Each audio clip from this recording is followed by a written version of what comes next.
Mike Tyson has never faced an opponent that can take him out with one punch, right? Laying his hand to land a good left hook. That punch to the fighter right. If I hit Mike Tyson with my best punch, he will go out. There's no doubt about it. Before the world witnessed the fall of an empire, before the shocking defeat in Tokyo that sent reverberations through the sport, there was another night. A night when the seemingly invincible Iron Mike Tyson found himself in a battle that pushed him to the very limits of his endurance. It was a fight that would expose a crack in the armor, a vulnerability that no one had previously dared to believe existed. The opponent was not just another heavyweight hoping for a lucky punch. He was a man whose very name inspired dread, a former soldier who had earned his chilling moniker on the battlefields of human conflict. His name was James Bone Crusher Smith, and on March 7th, 1987, he walked into the ring not just to fight the champion, but to break him. Leading up to that historic encounter, the narrative surrounding Mike Tyson was one of absolute, unassailable dominance. He was the youngest heavyweight champion in history, a human wrecking ball who had steamrolled through the division with a ferocity that hadn't been seen since the days of a young Muhammad Ali or the raw power of Sonny Liston. The boxing world had become accustomed to a familiar script. The bell would ring. Tyson would explode from his corner with a blinding flurry of punches. Main differences in this fight with Mike Tyson, he's never faced adversity. He's known that pretty much he's been the favorite going into all his fights, and he's never had to overcome odds, overcome anything. However, retirement apparently proved to be an insurmountable challenge for this giant psychopath, as his thirst for blood literally forced him to return to a life of violence. $1 coming his way, and not afraid to fight Mike Tyson. With a combination, letting him climb. He got time to go. Right hand. His fists were like aqua regia, turning all the golden boys of the generation into ashes.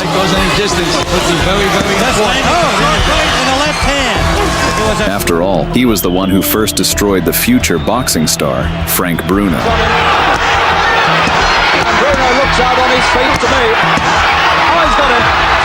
Smith, rightly considered the top favorite to win, confidently elevated his ego to the heights of Olympus while showering Mike with verbal garbage. Mike Tyson has never faced an opponent that can take him out with one punch, right? If I hit Mike Tyson with my best punch, he will go out. There's no doubt about it. If he go down with me, he will not get up. He will not get up. He will not get up. And within a few rounds, often within the first minute, his opponent would be crumpled on the canvas, staring blankly at the lights above. It had become so predictable that fans began to wonder if anyone, anywhere, could possibly withstand the onslaught. Tyson had already faced a veritable zoo of opponents by the time he turned 20. There were the massive bruisers who swung wild, looping punches with the hope of landing a lucky blow. There were the slick boxers who danced on the outside, attempting to use speed and footwork to avoid the inevitable collision. There were the lightning, fast speedsters who possessed quick hands and quicker feet, hoping to outmaneuver the young champion. There were even formidable former champions, men with legitimate pedigrees and proven chins, who had tasted victory on the grandest stages. Yet, one by one, they all fell. Some were dispatched with devastating left hooks that seemed to come from nowhere. Others were overwhelmed by sheer volume, drowned in a sea of leather until their legs gave way and their will evaporated. And through it all, Tyson remained untouched, an unstoppable force of nature who appeared to have been forged from iron and rage. The common consensus among pundits, fans, and fellow fighters was that Tyson was simply invincible. He was a once-in-a-generation talent, a fusion of explosive power, terrifying speed, and almost supernatural instincts inside the squared circle. His trainer, Cus D'Amato, had passed away, but his teachings remained etched into Tyson's very soul. The Pika, Bu style, the head movement, The relentless forward pressure that suffocated opponents before they even had a chance to breathe. It seemed as though Tyson was destined to reign for a decade or more, a king who would crush any and all pretenders to his throne. However, there was a crucial element missing from Tyson's resume. He had never faced an opponent who possessed the kind of concussive, fight-ending power that could genuinely threaten him. He had faced big punchers, certainly, but none who combined raw strength with the psychological warfare and sheer, unhinged brutality that James Smith brought to the table. Smith was different. He wasn't just a fighter, he was a predator who had been conditioned by the harshest environments imaginable. His nickname, Bone Crusher, was not a marketing gimmick or a piece of promotional flair. It was a title he had earned through blood and grit, forged in the crucible of his military service and his early life on the mean streets. He was widely regarded as the craziest, most unpredictable nutcase in the entire heavyweight division. A man who approached boxing not as a sport, but as a form of sanctioned warfare. Smith's journey to the title shot was as unconventional as it was terrifying. He had served as a soldier, and during his time in the armed forces, he had developed a reputation for being utterly fearless and supremely violent. He had seen combat, had looked death in the eye, and had emerged on the other side with a cold, calculating demeanor that unsettled even his toughest opponents. The battlefield had taught him lessons that could not be learned in any gym. Lessons about survival, about the fragility of the human body, and about the sheer will required to endure and overcome.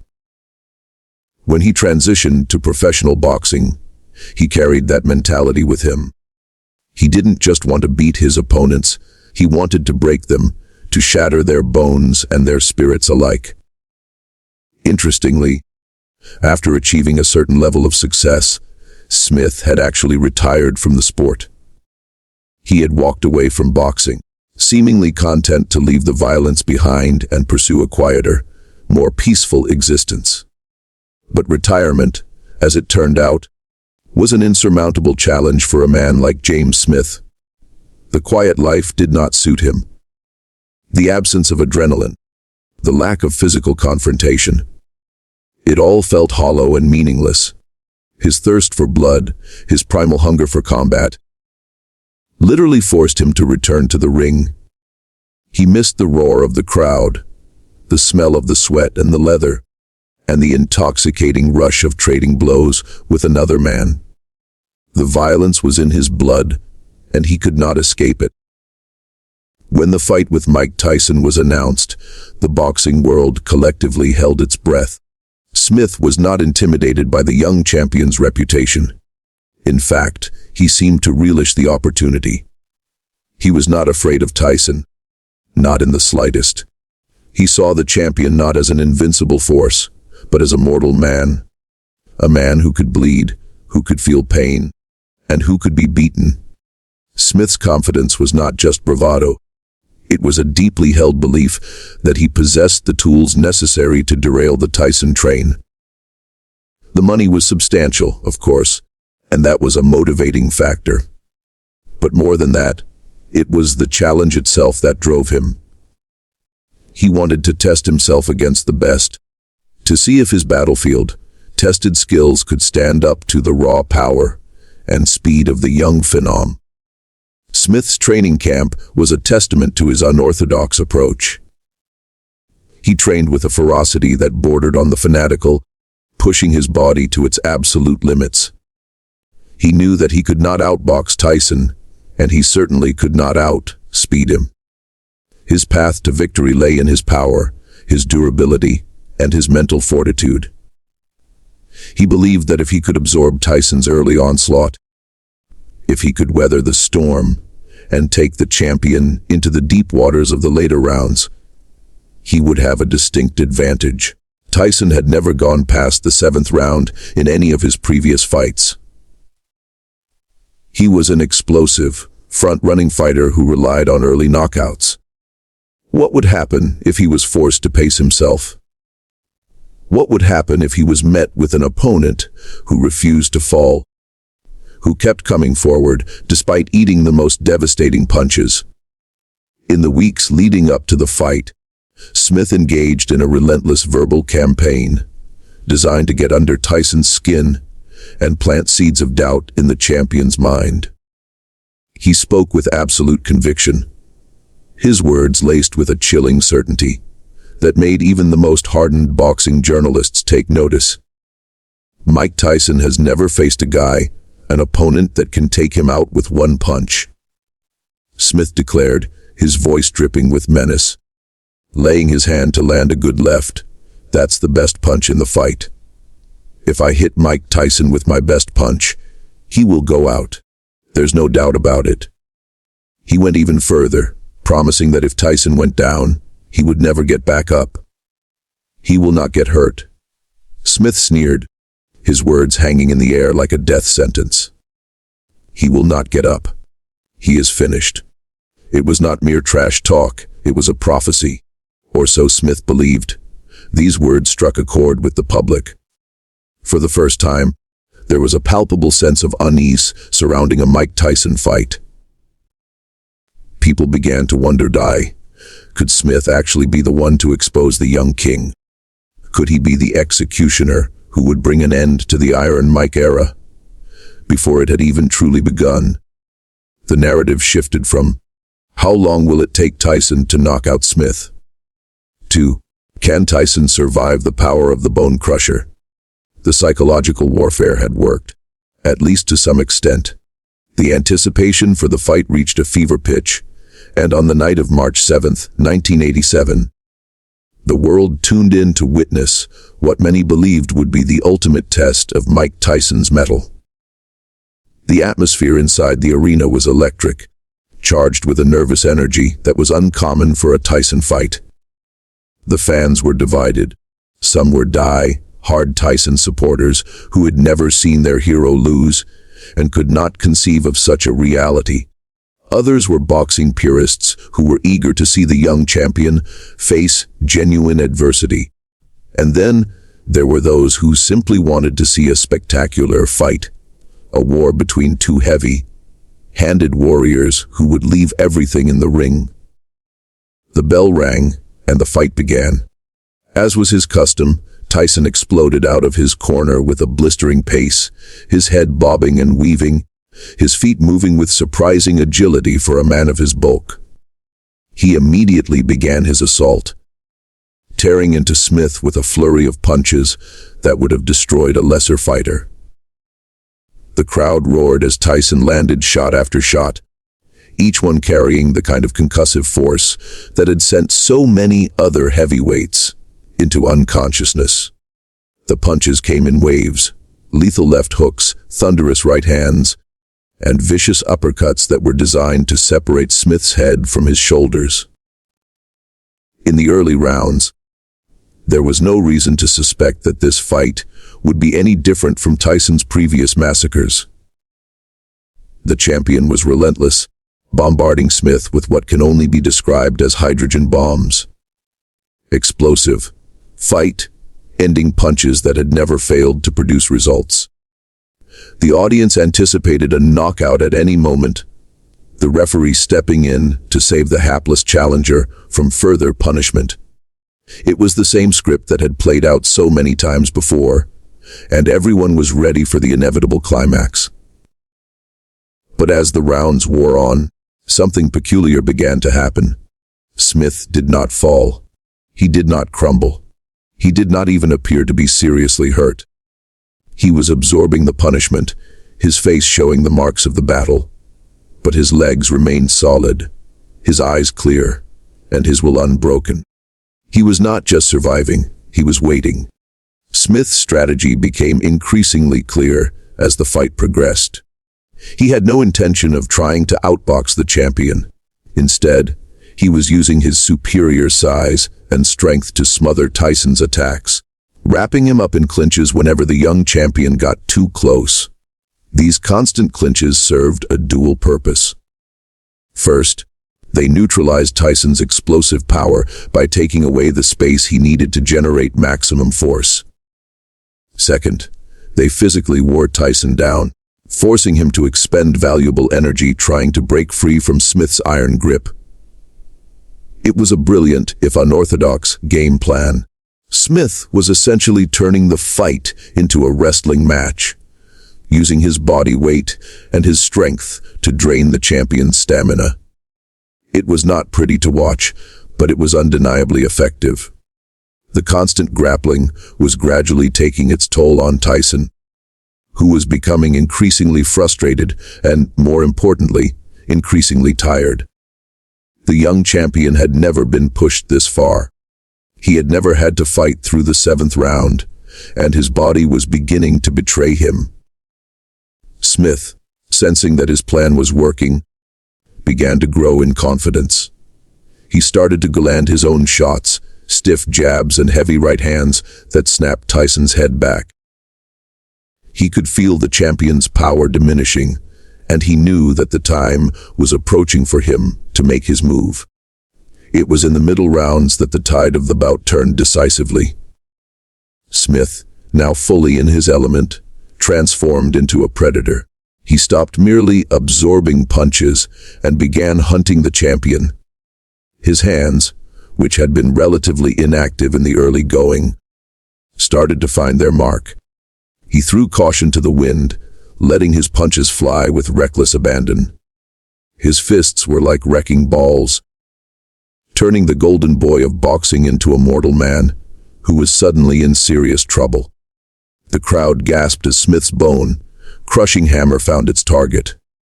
Tyson was forced to his knees, not from a single devastating blow, but from the accumulation of punishment and the sheer exhaustion that was now engulfing him. He fell over, his legs giving out beneath him, and the entire arena watched in stunned silence. For the first time in Mike Tyson's professional career, he had been knocked down. It was not the kind of clean, one-punch knockout that Smith had predicted, but it was a knockdown nonetheless. Tyson scrambled back to his feet, his pride wounded and his body screaming in protest. The world had just witnessed the unthinkable. The Iron Man had touched the canvas. Smith, tasting blood, went on the attack. He unloaded a barrage of dangerous-looking punches, each one carrying the potential to end the fight. He hit Tyson with heavy right hands and sweeping hooks, driving him across the ring. Tyson was in serious trouble, his back against the ropes, his legs unsteady. He was being overwhelmed, and it seemed like the referee might be forced to intervene. Smith was dominating the champion, punishing him with every opportunity. He even began to mock Tyson, a cruel display of arrogance that would likely come back to haunt him. He was already spending the prize money in his head, counting his chickens before they had hatched. He walked away from Tyson, gesturing to the crowd, basking in the adulation of those who had come to see the supposed king humbled. But Smith had made a critical error. He had underestimated the heart of the champion. Following several grueling rounds, in which he was outclassed and outmuscled, Tyson managed to dig deep and find a reserve of strength that he never knew he possessed. He began to fight back, using his remaining energy to land punches of his own. The final stages of the fight turned into a true Armageddon, a brutal, back-and-forth war where two titans fought not so much for victory as for their very survival. It was no longer about belts or records. It was about pride, about proving who was the better man. The punches were thrown with bad intentions, each fighter knowing that the next shot could be the one that ended the night. Tyson managed to seize the initiative in the final round, landing a series of hard punches that pushed Smith back. The champion's conditioning was clearly compromised, but he was determined to finish the fight on his feet. The final bell rang, and both men stood in the center of the ring, bloodied, bruised, and exhausted. The decision was left to the judges. The verdict: Mike Tyson by unanimous decision. He had survived, he had won. But he had also been thoroughly tested. The fight was one of the most difficult of his early career, a brutal contest that exposed a fundamental weakness, his stamina. Smith had shown the world that if you could withstand Tyson's initial onslaught and take the fight into the later rounds, the champion could be beaten. He had not knocked Tyson out, but he had proven that the king had feet of clay. Many fight experts believe that if the bout had been scheduled for 15 rounds instead of 12, the outcome could have been very different. Tyson was fading badly in the championship rounds, and Smith was just beginning to find his rhythm.